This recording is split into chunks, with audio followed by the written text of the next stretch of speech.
नमस्कार 12वीचे विद्यार्थी मित्र मैत्रिणींना, ऑल फॅकल्टी स्टुडंट्स.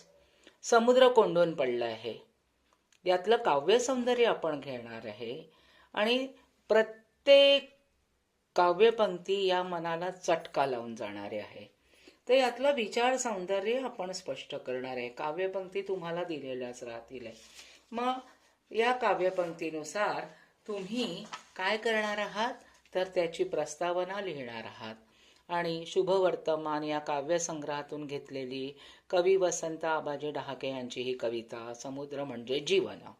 बरोबर. मग आता हे महानगरीय घुसमटलेल्या एकाएकी जीवनाची व्यथा कवीनं मांडली आहे. प्रत्येकांना माहिती आहे मुंबईचं आकर्षण असतं, पण तिथल्या समुद्रामध्ये एवढ्या मोठ्या बिल्डिंगा उभ्या आहेत, गगनचुंबी इमारतीत जणू समुद्र कोंडून पडला आहे. या विचारांनी समुद्र बेचैन झालेला आहे. रस्त्यावरून वस्त्यांमधून आता हे प्रत्येक पॉइंट्स हे प्रत्येक क्वेश्चनच्या आन्सरमध्ये येणारच आहे, तेव्हा त्या प्रश्नाचं गांभीर्य लक्षात घेऊन उत्तर लिहायचं आहे. मग आता काय आहे की तो वस्त्यांमधून म्हणतो, रेल्वे स्टेशनावरील एका बाकावर उदासपणे बसतो आणि त्याला एक लहान मूल पाय दुमडून कसं बसं झोपी गेलेलं दिसतं. म्हणजे एवढ्याशा त्या जागेमध्ये राहणाऱ्या लोकांविषयी हे रूपक आहे. त्या मुलाच्या अवस्थेकडे पाहून समुद्राला लहान मुलांचे भविष्यही एवढंच या बाका एवढे आहे असे वाटते. म्हणजे तो उंच उंच इमारतीची कल्पनाही करू शकणार नाही.